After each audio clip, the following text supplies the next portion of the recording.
know something? In the game of life, you're playing a cricket match against an entity called the mind. No one on planet Earth can stop you from accomplishing and achieving what you want if you can bat against the googlies that the mind bowls at you. How many of you have experienced that the mind bowls googlies? Good. When it comes to exercising and jogging, how many of you know that the mind bowls googlies? Majja. Soja. How many of you have trouble in studying? Raise your hands as students.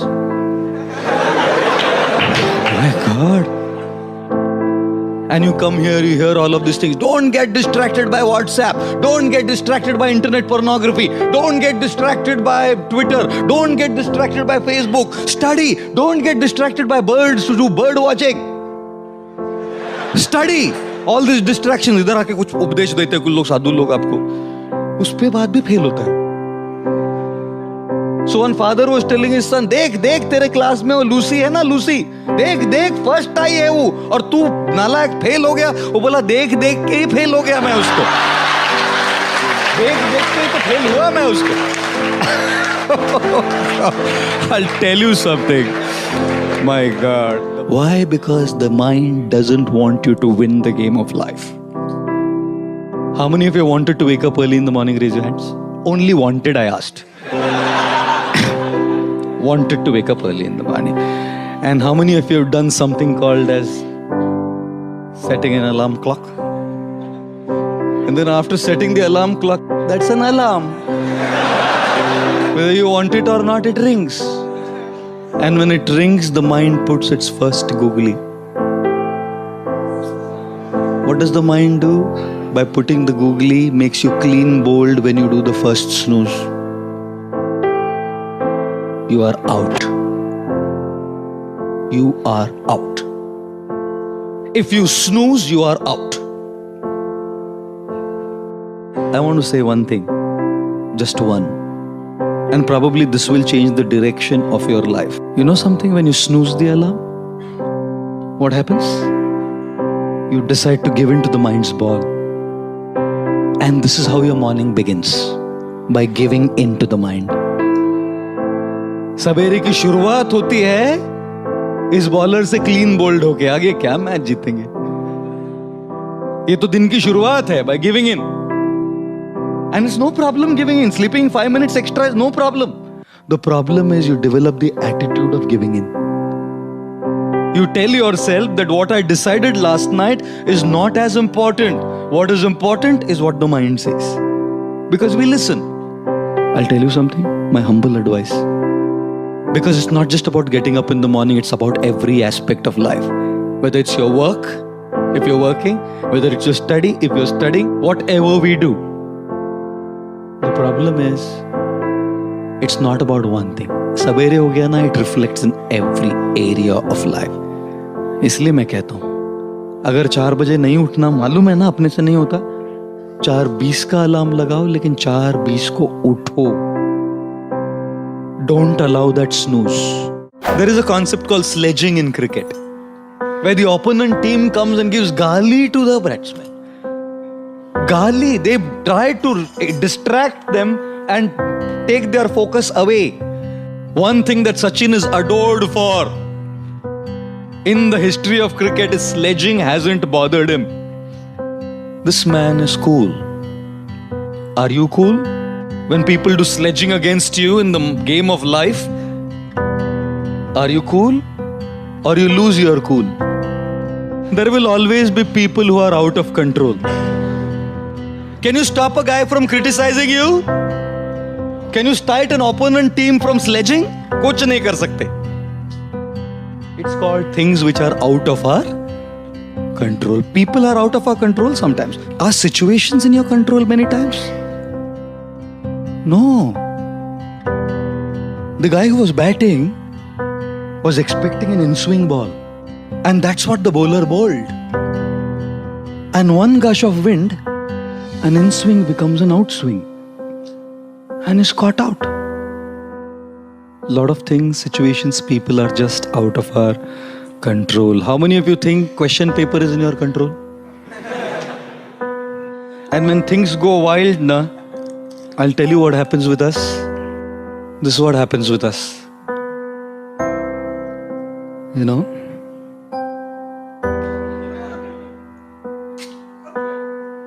This is what happens with us, see? See how it foams up? We react.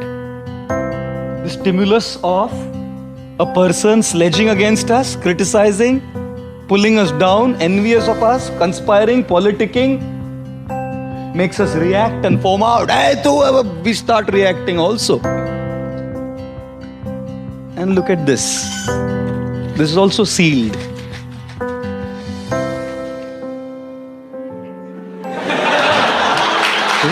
The question is, do you want to be a 7-Up can or a Oxycool bottle of water? And I'm sure a lot of us would say, Prabhuji, हमको तो दूसरा कुछ सोचता ही नहीं है प्रभुजी. And thus, in our life, we will always have a stimulus. And we can choose to respond because between the stimulus and response is our choice. A great personality is not born in the maternity ward. A great personality is born by the choices that one makes. And therefore, when there are all kinds of stimuli, we have to learn how to respond. If we are not strong spiritually, it is impossible. If we are not strong culturally, it is impossible. All this sounds great and good, and we know, yes, I want to do it. I can't be a can of soda. I want to be a water bottle. But is it so easy? No. That is why coming here is so important. That is why these foundational ethics of spirituality are so crucial in this age. As all of you are going to be successful in your own areas of life, if not cricket per se. And thus, we have to learn how to respond. What is the most selfish one-lettered word? I, isn't it? Everything revolves around I. iPhone, iPad, iPod, and the man says, I paid. What do you do? Everything revolves around the I. And what does I stand for? I stands for expectations. I should be treated like this. I should be loved like this. I should be dealt with like this. I should be respected like this. I should be given these many marks. I should not be given this. You're all leading a life of super high expectations. Everything revolves around my opinions, my desires, my likes, my dislikes. I love this, I want this, I don't want this. I. You think life will be a very happy life when it revolves around I? From our childhood we have grown up like this. We've only learned to take, and everyone has to fulfill my expectations. Everything has to be up to my expectations. Therefore, when people come to God, people come to a temple also, they're only asking, give me what I want. No one comes to say, I love you, I want to give you. When the President of the United States, John F. Kennedy, came up to his stage for his first presidential speech, his voice rumbled into the public address system when he said, ask not what the country can do for you. Ask what you can do for the country. And so we are saying, ask not what God can do for you. Ask what you can do for God. But no one asks that. Because the I is so big, my expectations, my desires, my things are so powerful that even when I come to a temple and ring a bell, all I'm doing is asking. The more we lead a life of I, our I will always be frustrated. Because people don't exist in this world to just fulfill your expectations. Therefore, ladies and gentlemen, the most selfish one-lettered word is I, which stands for expectations, and therefore avoid this word. How do you avoid this word? Be realistic in your expectations. अपेक्षाएं करने में कोई problem नहीं है, but understand that not everyone will fulfill your expectation. And secondly, avoid this word I by trying to serve others. You know why? Because when you want to be served, you're dependent on people. They may not serve you. When you want to serve, who can stop you? When you want respect, people may not respect you. But when you want to give respect, who can stop you? When you want to be loved, you may not be loved. But when you want to give love, who can stop you? When you want in charity, people may not give you in charity. But when you want to give charity, who can stop you? And therefore, learn to begin your journey from I to you. The more you want for yourself, you'll remain frustrated. The more you want to give, you will remain happy. When you want to achieve success in your career, in your academics, in your business, in your profession, we will fail. And that's the example of the giraffe. When the baby giraffe is born, falls from such a high distance straight on the ground, the mother positions herself right above the baby giraffe. And guess what she does first? Gives it a hard kick. बच्चे का जन्म होता है और माँ आके खाट से लात मारती है. तो बच्चा समझता नहीं, अभी तो आया है जिंदगी में, मतलब लात मार रही है. कौन लात मारा? लात का मतलब क्या है मालूम नहीं उसको. अचानक एक झटका मिलता है उसको. So as it's just coming out of that impact, झटका, the mother gives a bad second harder kick. Now the guy understands. अगर मैं कुछ किया नहीं तो ये चलता रहेगा सिलसिला.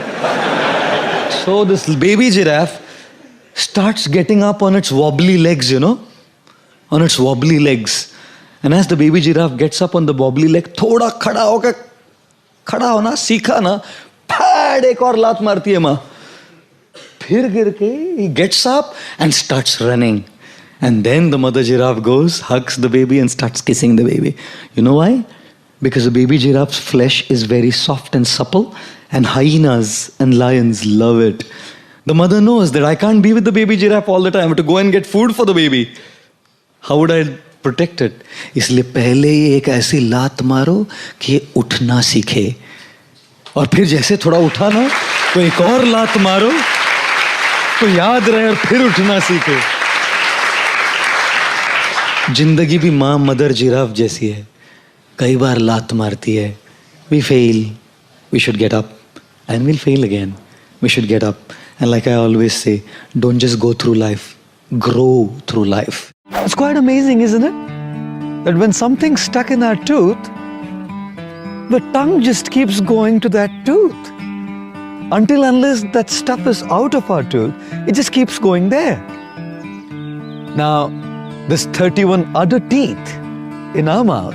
When nothing's stuck, the tongue can go there and say, hey, wow, look, there's nothing stuck here. Go to one of the other tooth where there's nothing stuck and say, hey, look, amazing, there's nothing stuck here. But just the nature of the tongue that it keeps going to where something is stuck. And surely, we have to deal with it.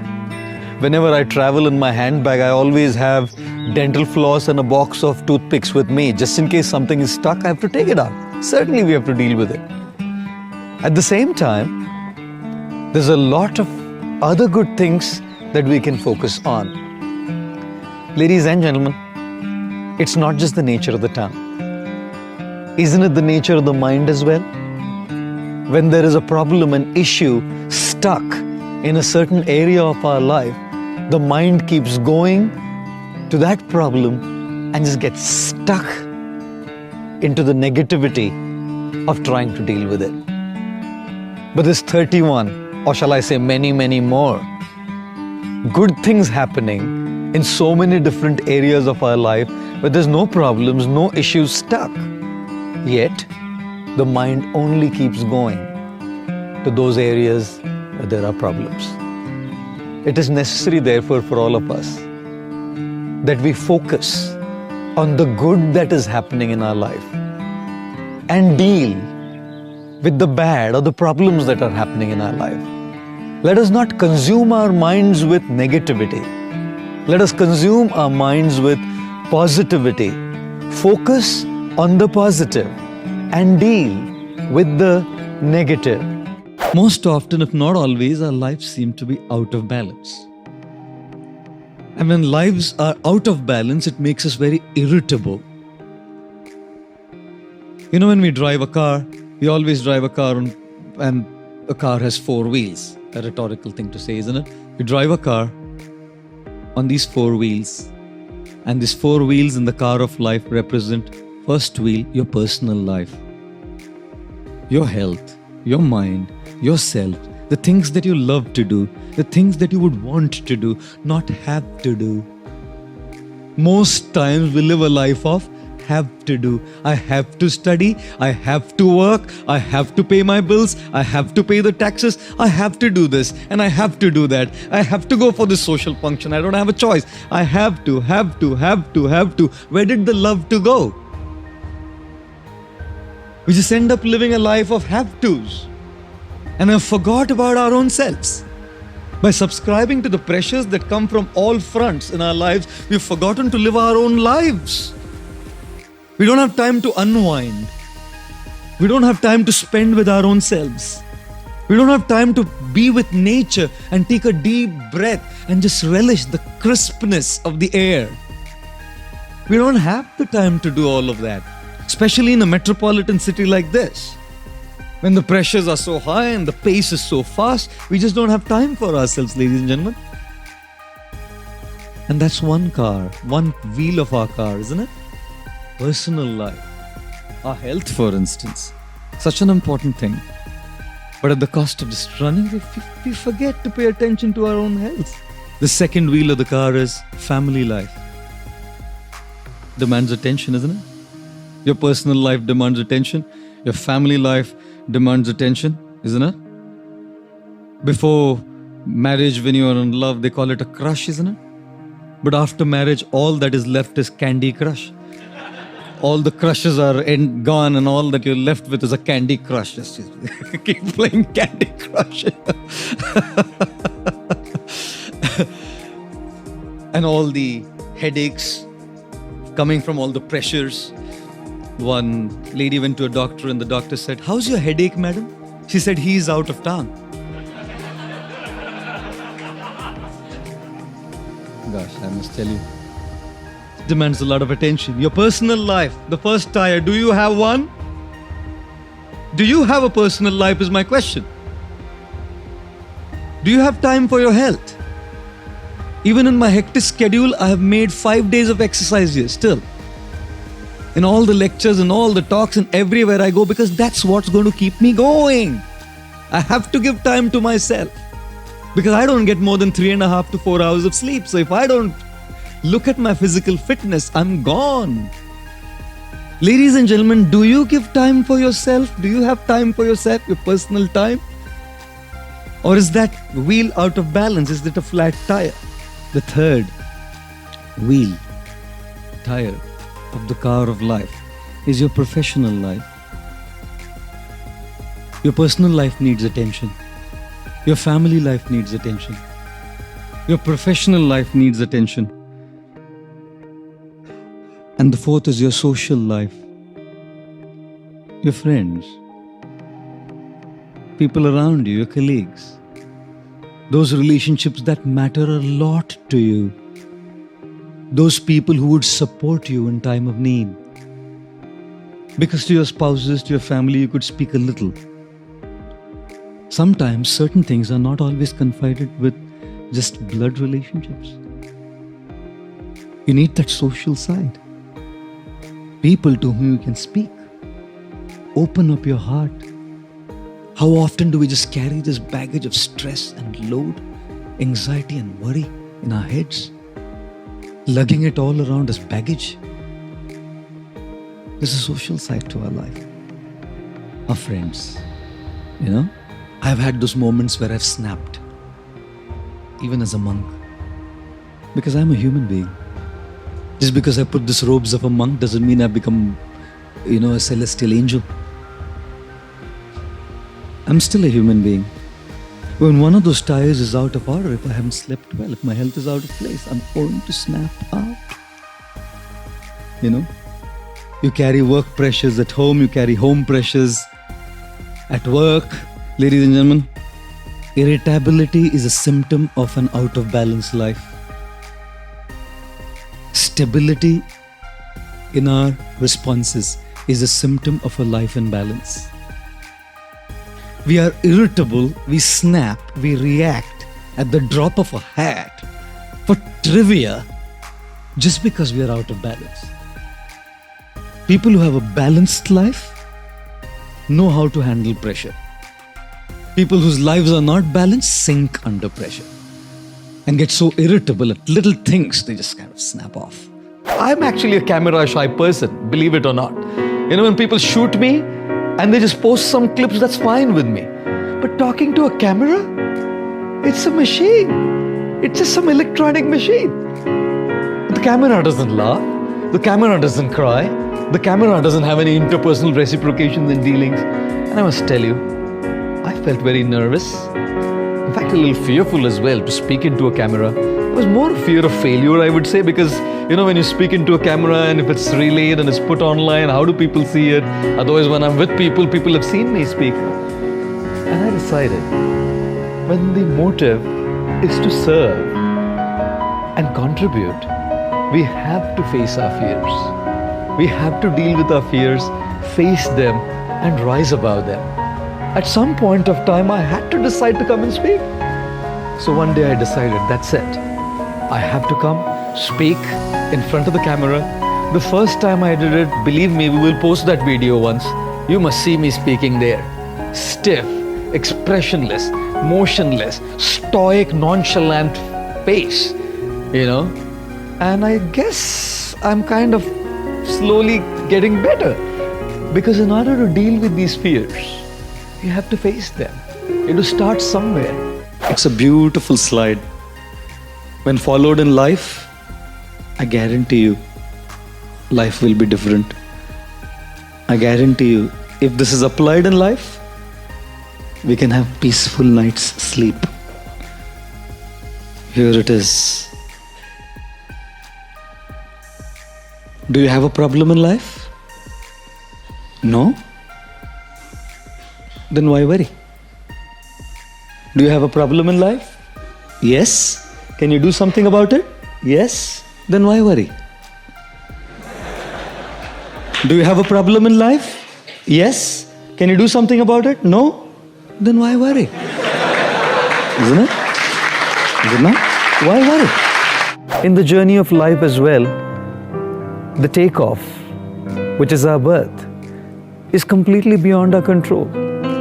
We didn't choose our parents. We didn't choose which nation we were born in. We didn't choose which city we were born in. We didn't choose our socio-economic class we were born in. We didn't choose our looks. We didn't choose the religion we were born in. Our takeoff of the journey of life was completely beyond us. And the landing, death, even that will be completely beyond us. I've heard many times people telling me that they would just love to die by getting a massive heart attack and dropping dead, no trouble for them, no hospitalization, no tubes, no needles, no trouble caused to others. In one shot, go. Now, no matter how much we might wish that, it's just beyond us. How we go and how the landing happens is completely beyond us. And what about the turbulence, the disturbances, the problems during the journey of our life? Some of them are within our control, which we can solve. But many problems and issues and the turbulence caused is completely beyond our control because it's caused by situations which are beyond us. It's caused by people who are beyond us. Yes, ladies and gentlemen, in this journey of life, the takeoff, the landing, and the turbulence is not in our control. What is in our control, however, is the choices we can make. And therefore, spirituality is about learning how to make those right choices.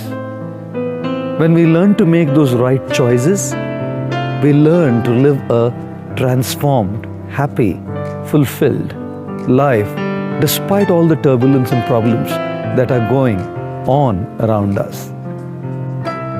It is said, when we are beautiful, it's God's gift to us. When we live our life beautiful, it is our gift to God. Therefore, being a male is a matter of birth. Being a man is a matter of age. Being a gentleman is a matter of choice. And as a corollary to that, being a female is a matter of birth. Being a woman is a matter of age. Being a gentlewoman is a matter of choice.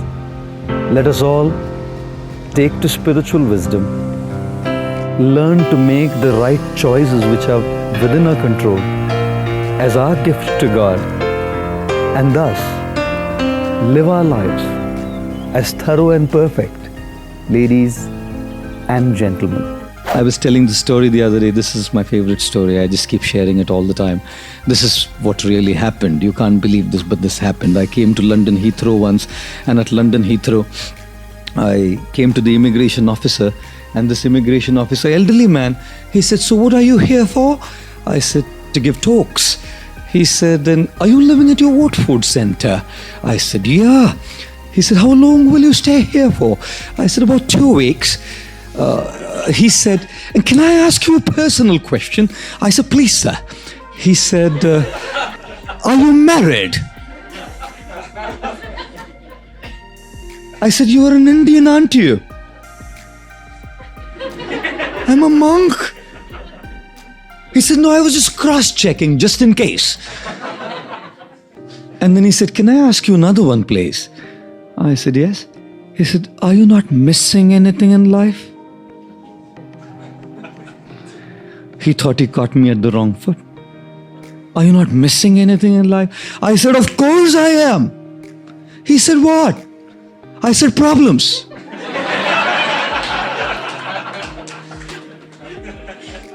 You know what? He loved my answer. Believe me, hand on my heart, he stamped my passport, and as I'm walking out of the gate, he put his hand on my head, blessing me, said, "Son, remain like this. Son, remain like this. You will never have to go through any issues and your problems in life." God, you know what? I mean, it's nice to laugh at, but as I walked through the gate, I turned to him and told him, "Look, gentlemen, I must tell you something. Don't think that me as a monk is free from problems.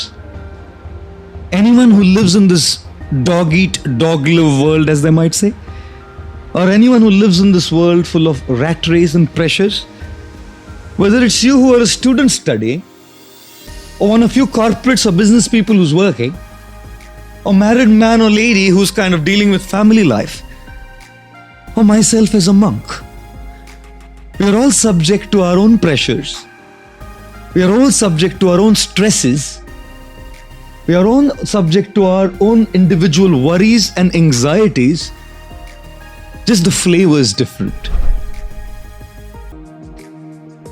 A lady asked me after the session, in the Q&A session, "Sir, you said that you were an electrical engineer. Why did you give up your career as an electrical engineer?" I said, "Madam, I didn't give up my career as an electrical engineer. I upgraded my career from being an electrical engineer to a lifestyle engineer." And I said to her, each of us, based on our particular faculties of knowledge, should be contributing to the world's solutions to problems. Engineering is all about offering solutions to problems. All engineers are offering solutions to problems. All bodies of knowledge offering solutions to problems. And I thought mine is one, offering solutions to problems related to lifestyle. And therefore life is all about breathing. Rhythmic breathing. I was mentioning this in the Mantra Lounge last night. You can't just breathe in and keep the breath there, can you? You can't just breathe out and keep the breath there, can you? The smooth rhythm of breathing in Sanskrit is called yajna. The 4th chapter of the Bhagavad Gita calls the smooth rhythm of breathing as yajna, where you take to give. You take, you give. It's taking in, giving out. taking in, giving out. Yes, we must take, because if you don't take, how will you give? If you don't feel hope, how will you bring hope to someone? If you don't feel loved, how will you bring love to someone? If you don't feel uplifted, how will you uplift someone? If you don't have resources, how will you share resources with others? So have, take, be successful, earn a lot, get there, and serve. Give your time, give your resources, give your mind, give hope, give love, give something. Money is not wealth. Money is just a part of wealth. And you must have it, obviously. All of you are looking forward to having money, and you must obviously have it, but it's just a part of wealth. 2nd of February 2005, I was lying in a monastery, in our ashram, on the wooden floor, exhausted, tired from the anxiety last night. And suddenly a fellow monk, one of my friends, came up to me and woke me up, saying, "He's leaving. He's leaving." I got up, gathering myself together, rushing to go to the room where my dear friend, Stoka Krishnadas, was leaving his body. Memories were flashing through my mind as I was rushing towards this room. He was a monk with me, had stayed together, we stayed together. At a certain point, he had decided to move on and get married. He went out, he'd taken a job in the hospital we run, the Bhaktivedanta Hospital, as a librarian. He'd just gotten married, his wife was pregnant, and while the wife was pregnant, he was diagnosed with melanoma cancer. He decided that he wanted to leave the body in the monastery where he spent most of his time. We had brought him to our monastery. As this memories flashed in my mind and I was rushing there, I remembered every day I went to sing God's names to him on the harmonium. My tear-filled eyes as I cried, seeing a dear friend struggling with melanoma cancer. Every single time I looked at him, my vision was blurred, because it was someone so dear. Yet, this gentleman was amazing. He had a beaming face. All the excruciating pain that he went through hadn't affected his determined resolve. You look at his face. Look at that smile. No morphine was working on him. I realized this stuff works. His wife had given birth to a baby girl.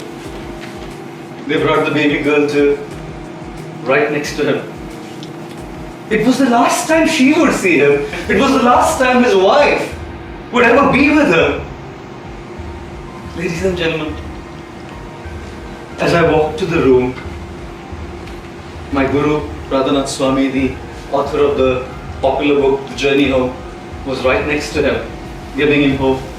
I was astounded. Inside the little room, there were so many people. I was standing right next to him with my Guru Radhanath Swami. Outside were 450 members of our community, all together chanting the names of God. What I saw here was a man who didn't have a Lamborghini. What I saw here was support. What I saw here was people. People who were there to financially support him. People who were there to medically support him. People who were there to spiritually support him. People who were there to emotionally support him. I was amazed at the kind of support this man had given. You know something? When you're born, people love you. And when you die, people love you. In between, you have to manage. And this man had managed truly well. He had invested so much in relationships with his people that when he was in dire need, people had come to him. Ladies and gentlemen, yes, it is important for us to have support. Wealth doesn't just mean money. Wealth means money plus people and support.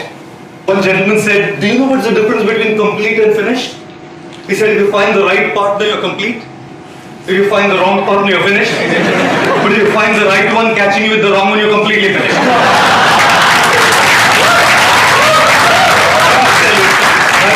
We definitely need partners. We definitely need friends. We definitely need professional therapists. We definitely need people who can support us. And therefore I say, if you want to know truly how rich you are, drop a tear and see how many hands come forth to wipe that tear. That's how rich you actually are.